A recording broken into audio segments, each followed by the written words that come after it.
محرم کو جب لشکر آیا ہے ابن زیاد کی طرف سے تو وہ شمر لے کر آیا۔ فرمایا میں تمہیں خدا کا واسطہ دے کر پوچھتا ہوں، کیا تمہیں علم نہیں کہ میری والدہ دختر رسول ہے؟ خدا کا واسطہ دے کر پوچھتا ہوں، کیا تم نہیں جانتے کہ جو امامہ میرے سر پہ ہے وہ رسول خدا کا ہے؟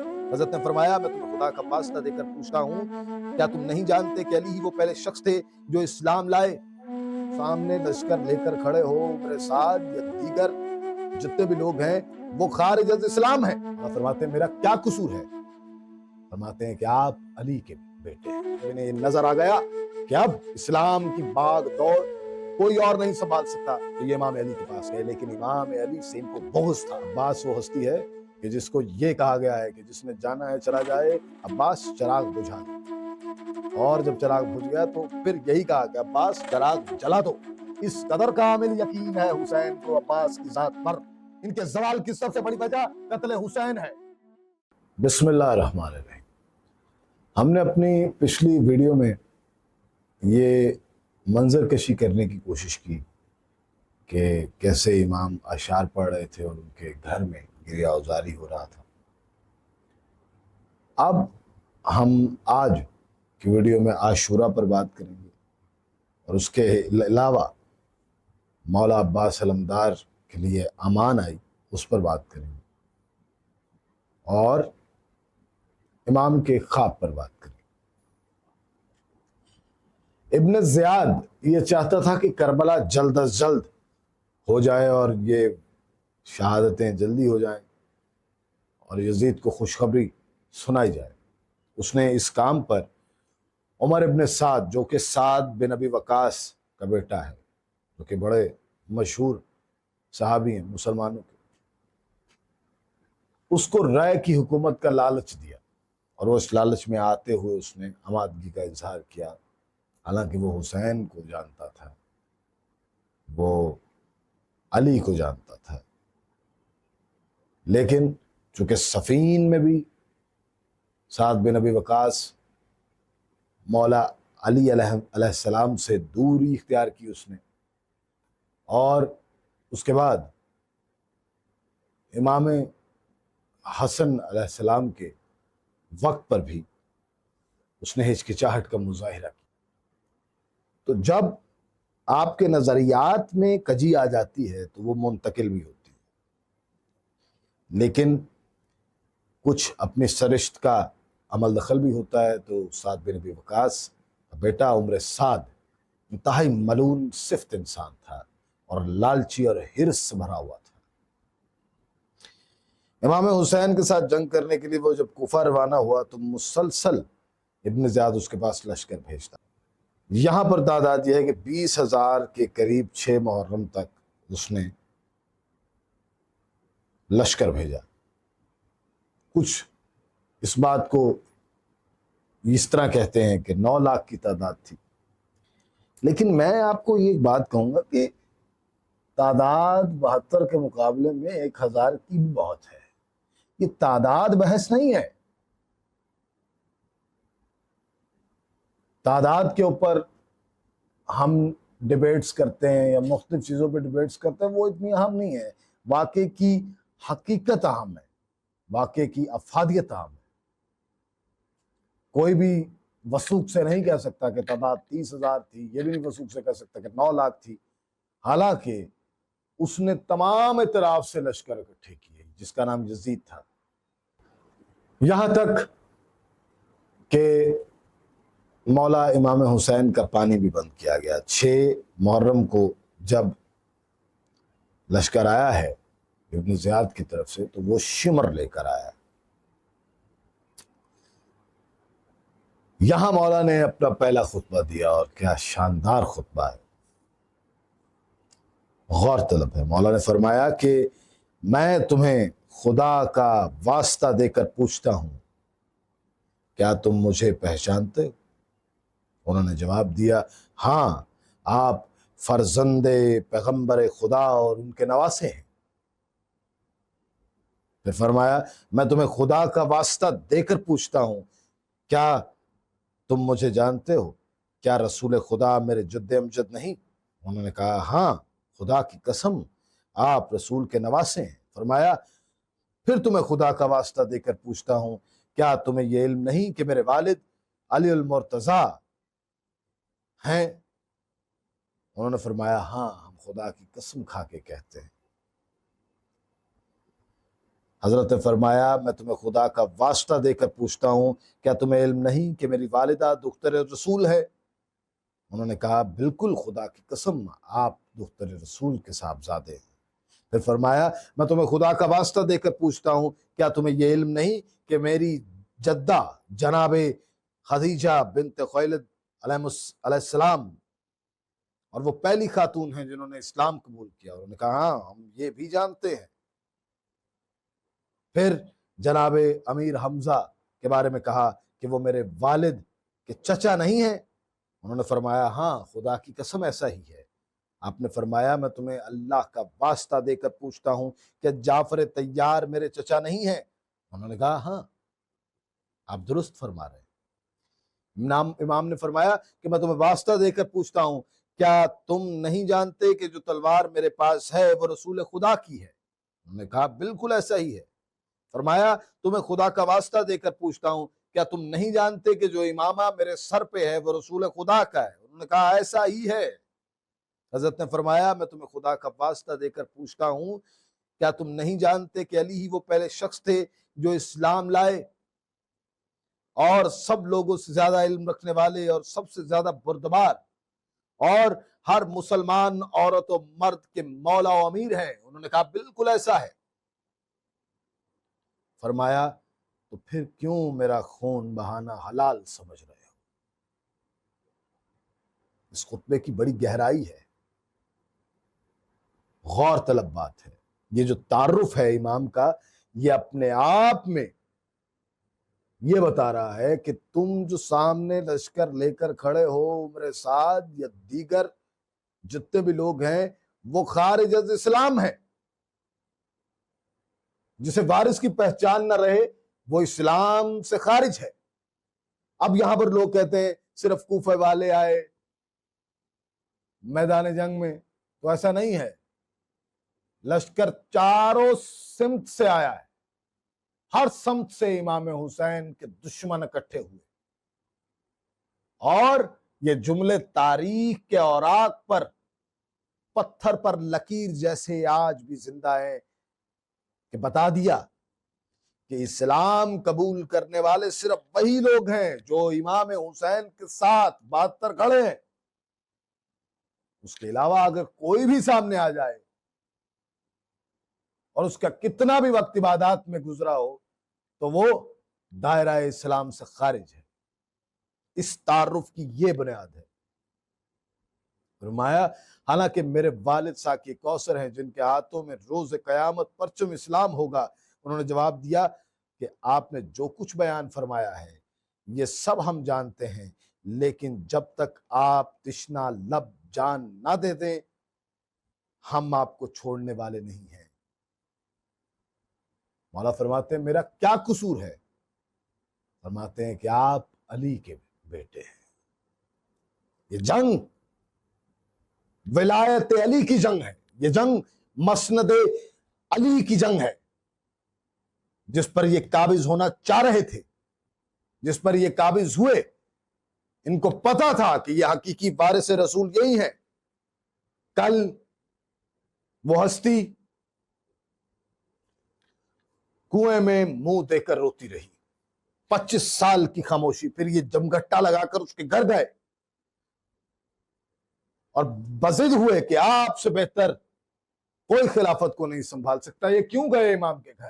کیونکہ یہ اس بات کو جانتے تھے، شروع سے جانتے تھے کہ حق انہی کا ہے، لیکن یہ بندر بانٹ آپس میں کر رہے تھے۔ اور جب انہیں یہ نظر آ گیا کہ اب اسلام کی باغ دوڑ کوئی اور نہیں سنبھال سکتا، تو یہ امام علی کے پاس گئے۔ لیکن امام علی سے ان کو بغض تھا۔ جا بجا رسول خدا نے ان کی محبت کو واجب قرار دیا ان لوگوں پر۔ امام علی نے کئی جنگوں میں ان کے بڑوں کو تہ تیغ کیا، مارا۔ یہ وجہ ہے۔ اور آپ ایک بات یاد رکھیے گا، یہ ایسا نہیں ہے دیگر کو پتہ نہیں ہے۔ کربلا کے بارے میں نے آپ کو پہلے بھی بتایا کہ پہلے سے ایک امر طے شدہ ہے، طے ہو چکا ہے، ثابت ہو چکی ہے، مسلمہ حقیقت ہے، یہ ہو کر رہے گا، اس نے ہو کر رہنا ہے، اور یہ ہو کر رہا۔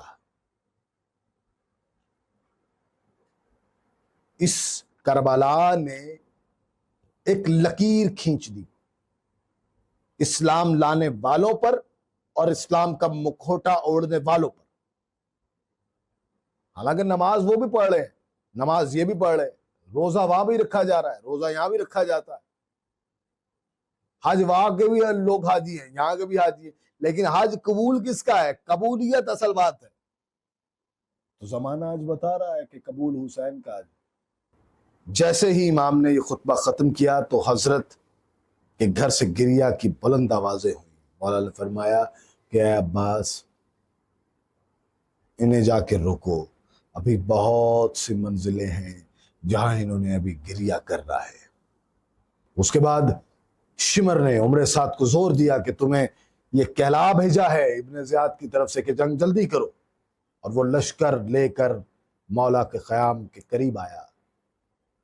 اس نے آواز دی، اس نے کہا کہ کہاں ہیں عبداللہ، جعفر، عباس؟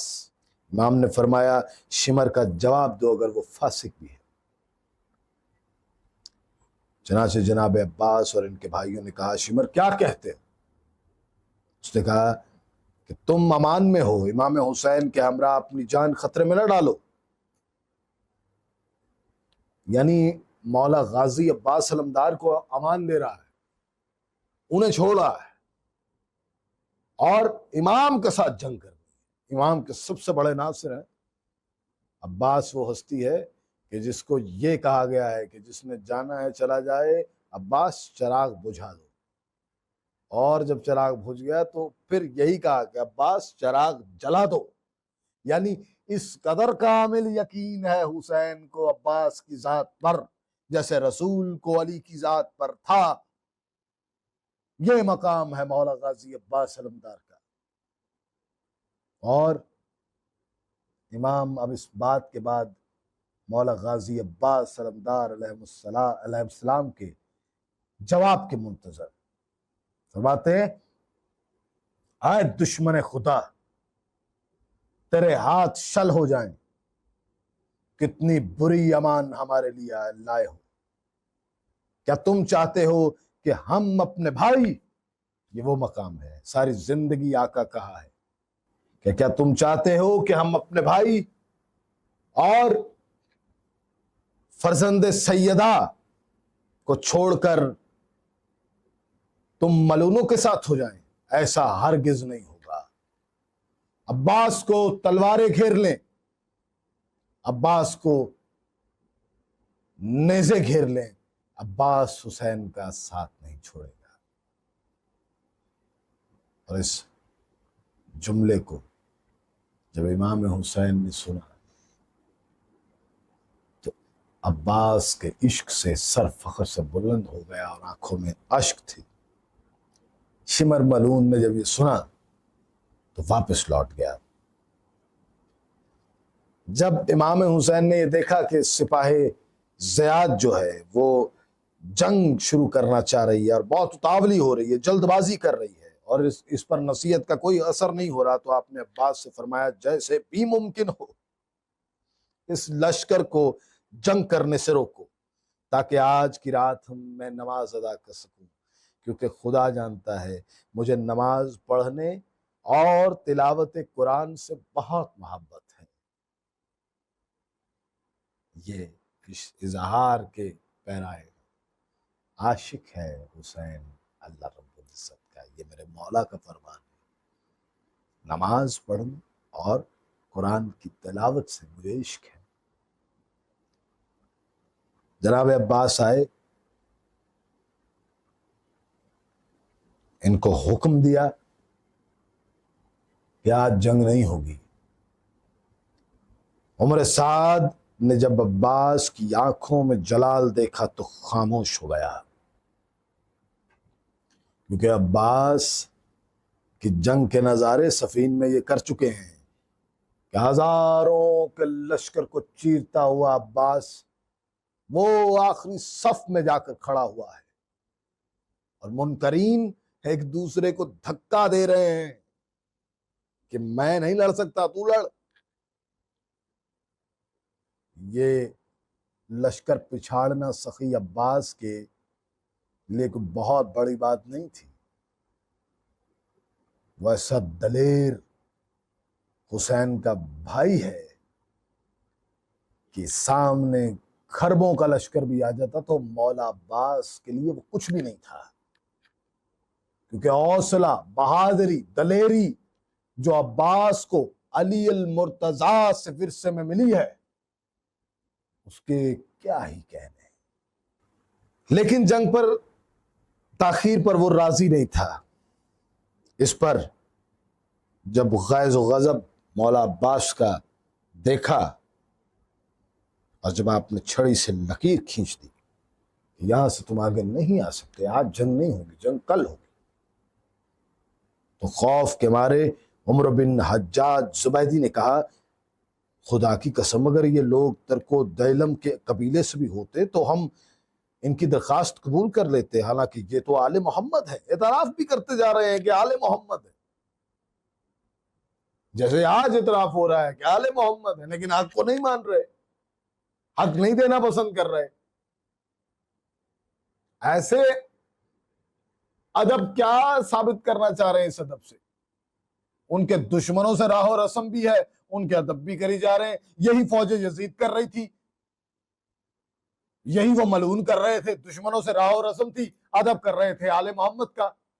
اس کے بعد یہ ملعون جنگ کرنے سے دستبردار ہو گئے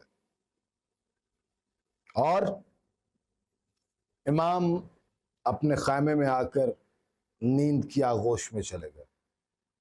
آپ نے فرمایا کہ میں نے خواب میں اپنے بابا، اپنی اماں اور اپنے نانا اور اپنے بھائی کو دیکھا ہے جو مجھ سے کہہ رہے ہیں کہ اے حسین کل آپ ہمارے ساتھ ہوں گے۔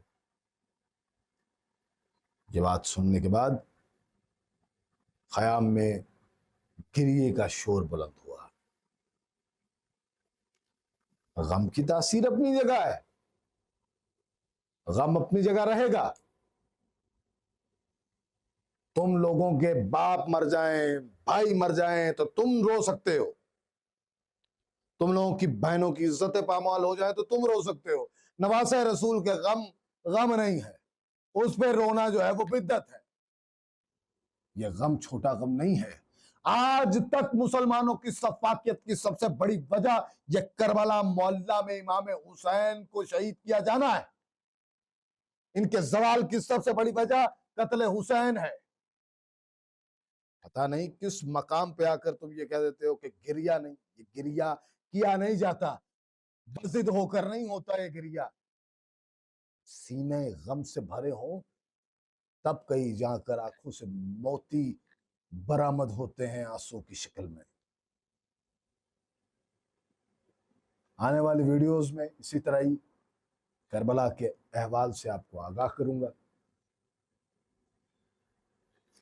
فی امان اللہ۔